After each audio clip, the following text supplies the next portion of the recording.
Mr. Bobby. Mr. Mosby. Mosby. Mr. Mosby and the mama. Hey, what is it? Mosby. The Sesh? The Sesh? The Sesh with Mr. Mosby. Back with the Sesh with Mr. Mosby and again with Derek. Yep. We still sitting here at Mount Mike's. We done had some pizza, which is phenomenal. Redland, California. If y'all ever stop through, if y'all going to Glamis, stop in Redlands, have some Mount Mike's pizza. If y'all going to LA from the desert, stop at Redlands, get some Mount Mike's pizza.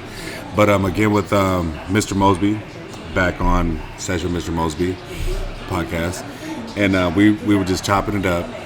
Yes, sir. over some pizza again, and we were talking about this book that I got over the Christmas break.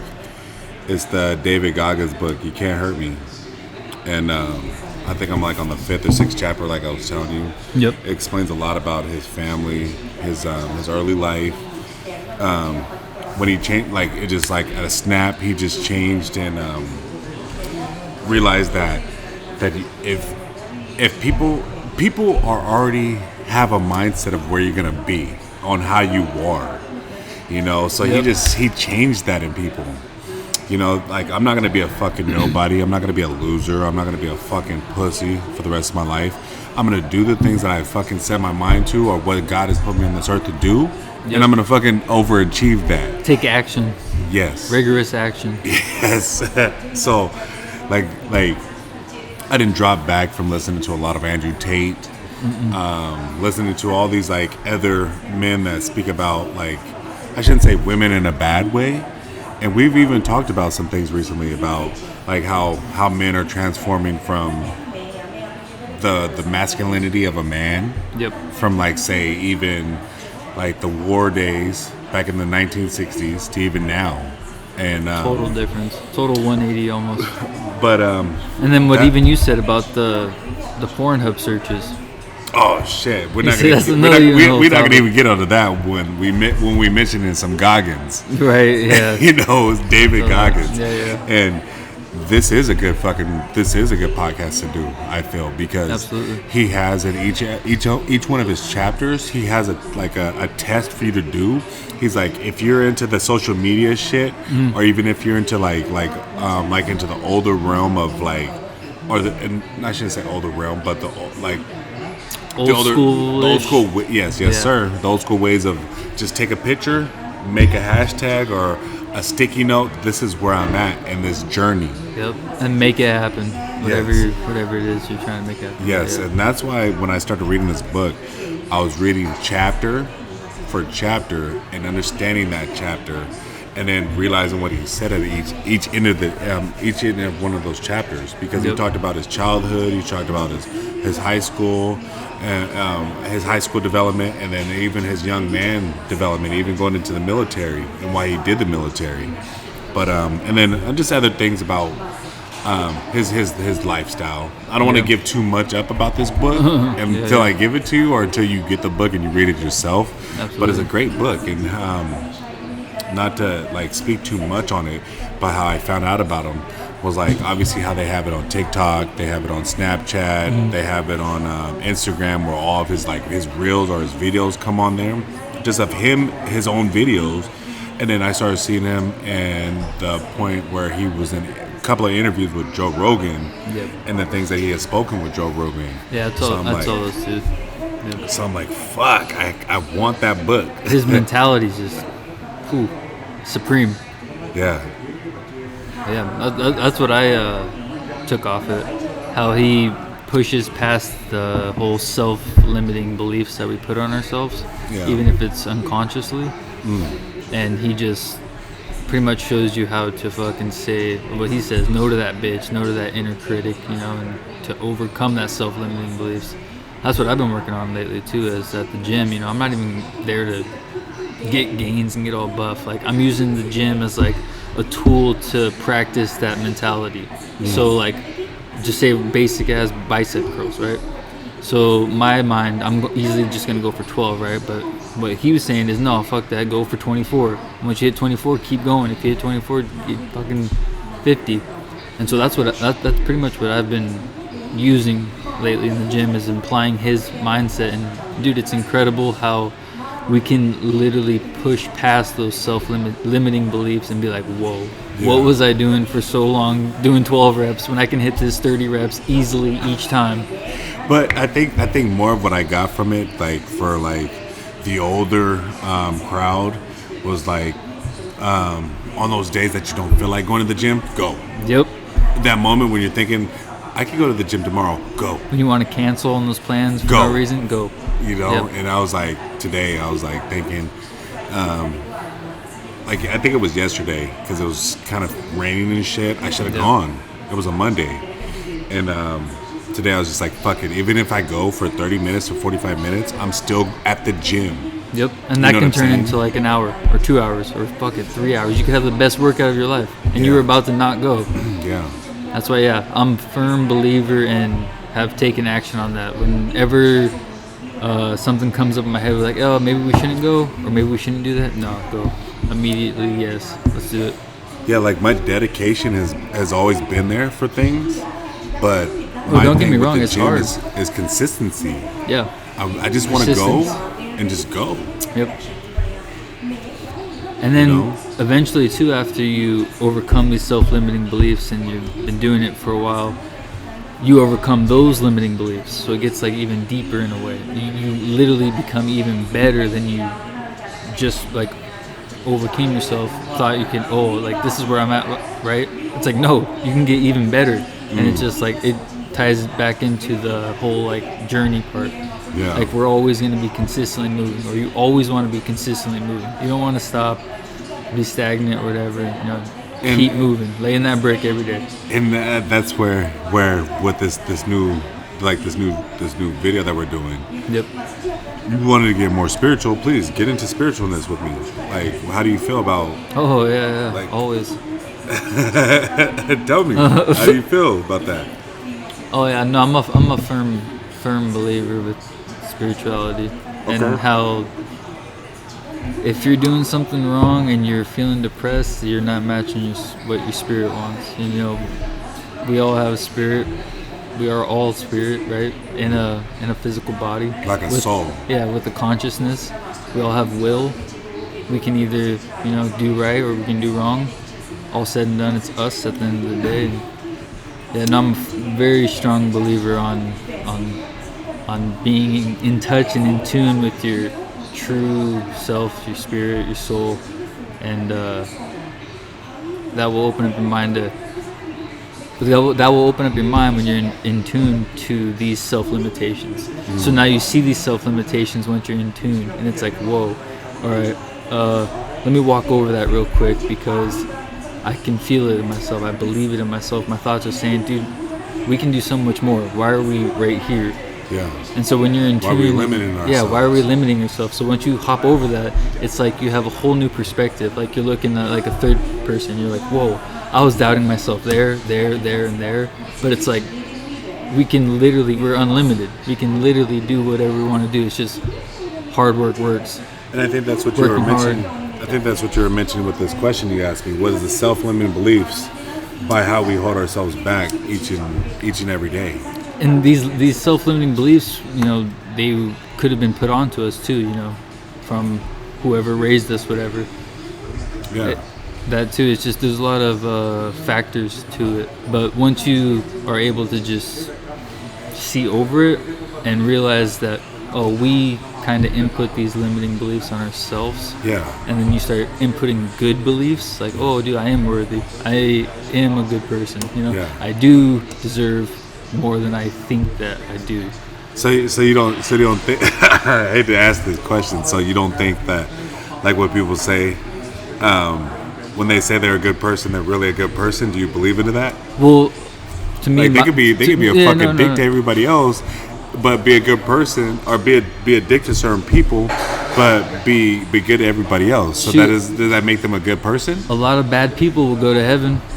Because all said and done, when they're on their deathbed, they're going to ask, whatever. For forgiveness. Yeah, for forgiveness. And they could have been bad their whole lives, And a lot of good people are going to be going to the opposite, But the thing in that is like you never know the madness of somebody's mindset.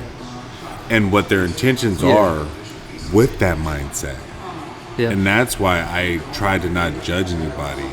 And It's I hard. hope It's in hard. return I don't get judged by that. You know what I'm saying? Off of beliefs Absolutely, or anything. You know, like I said, and let's get back into that whole thing where we were just about what you mentioned with the Pornhub thing.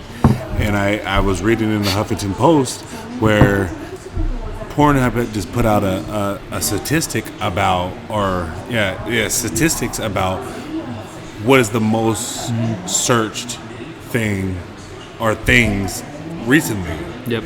And it's into queer or gay porn. Nothing, or, no judgment or nothing, but it's just like, huh.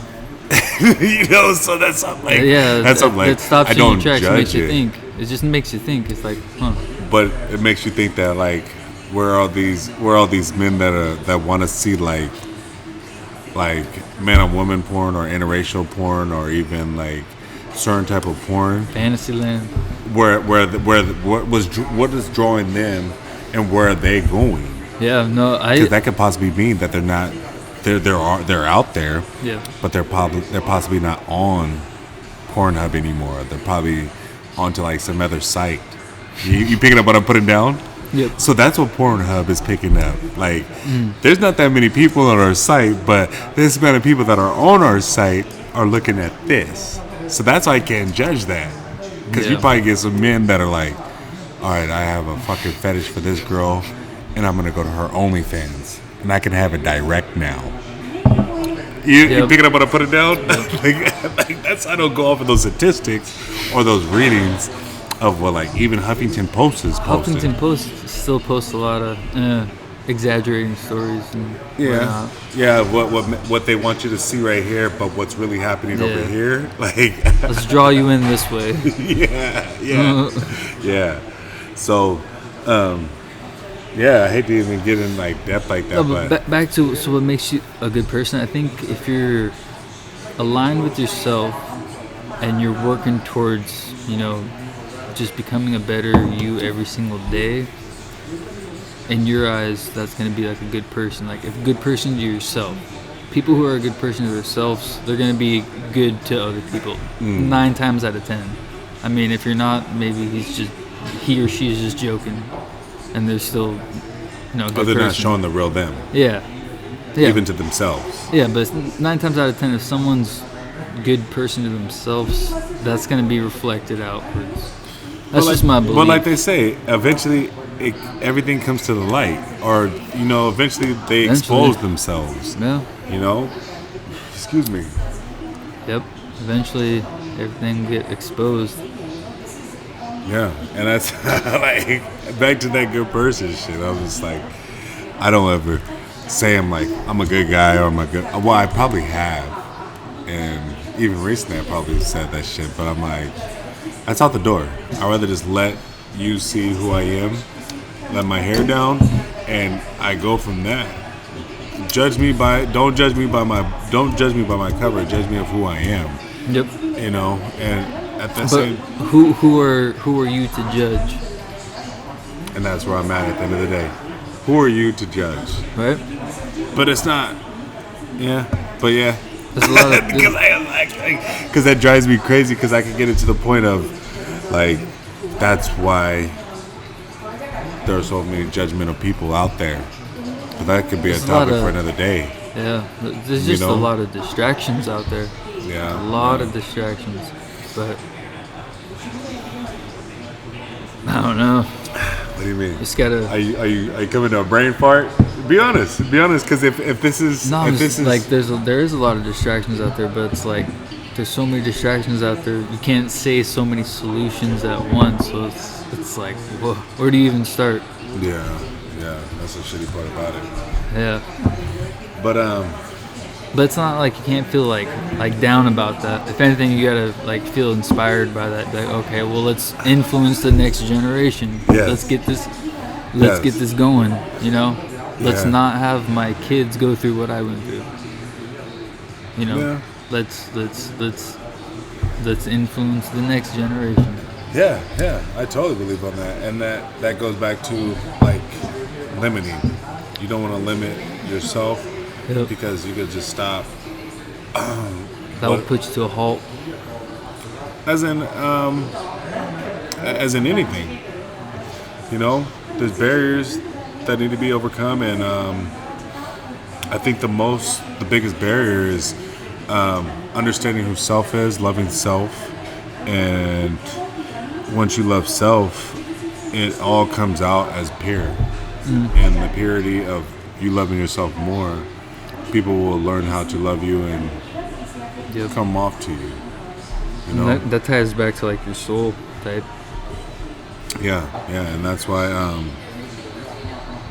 I am who I am, and that's how I just come off. Like, I'm gonna come with my heart open, and I'm not gonna limit myself on who I approach or who I give my message off to. But the ones that I have given my message off to, and they didn't appreciate it, I'm gonna just leave it at that. With that, and if you do draw yourself back to me, that's because God wants you to come back to me, and that's what I'm gonna leave it at. And that's where this whole spiritual thing comes into play, and limiting yourself, and you are your own worst enemy. Absolutely. All said and done, at the end of the day, the only enemy is the enemy inside, and that's the one that's saying, "Hey, don't do that. Don't do this." Hey, you're better than them. You're better than them. Like, nah, dude. But did you have anything to say? I'm sorry. Oh no, pretty much that's it. That's the enemy right there. The enemy is inside. It's that negativity, that negative self-talk saying, you're bad, you're not worthy enough, And you don't look good. You can't hurt me. Yeah, and it's pretty much like David Gaga said. You can't hurt me. Yeah, once you overcome that voice in your head, because we all got it. Yeah, we all do. No one's perfect, like you said earlier. But yeah, that's the only enemy. And once you overcome that, you can't hurt me. So, we're on January 17th. I will put my plans to having this book done by the end of this month. I'm gonna start this journey with this book. Do it. Imply it at the gym, minimal. Just like use the gym as like a mental playground for using this principle. Yeah, and I'm picking up what you're putting down, but I'm gonna finish this book by the end of January. What would he say? He say that's a self-limiting belief. I think I'm gonna pass it on to you once I'm done. Yep. And see what you pick up from it, and see how much of a lethal, like, just where this book makes you. Because you know how they say reading can draw worlds that we have never seen, or bring you into the eyes of somebody that you've never even imagined has gone through this shit that they've gone through to get to where they're at. Yep. I'm gonna finish with this book, and I think I'm gonna pass it on to you. It was a Christmas gift. That. I hope I get it back once you're done reading it. But we're gonna hold ourselves to this. Absolutely. I think that's something that we should hold ourselves to. Is I finish off reading this, and then I can pass it on to you, so you can read it, and then pass it on to somebody else. If I gotta buy you a copy of it, I will. It's a good book. But I want us to talk about this, and at least a month or two from now, about what you took from this and where we are at 2 months from now. Let's do it. Absolutely. Yeah. Hell yeah. So that's it for this session, Mr. Mosby. And thank you again, Derek. Enjoying this pizza with me. Yes, sir. Enjoy this time, this quality, and get this podcast done. And you're going to see 2 months from now what we take from this book, because I'm going to hold him to it and I'm going to hold myself to it, because that's called accountability. Iron sharpens iron. Yes, sir. Yes, sir. And thank you again. Have a good night, y'all. Yes, sir. Mosley. The Sesh? The Sesh? I think he said Sesh with Mosley. Mr. Mosby.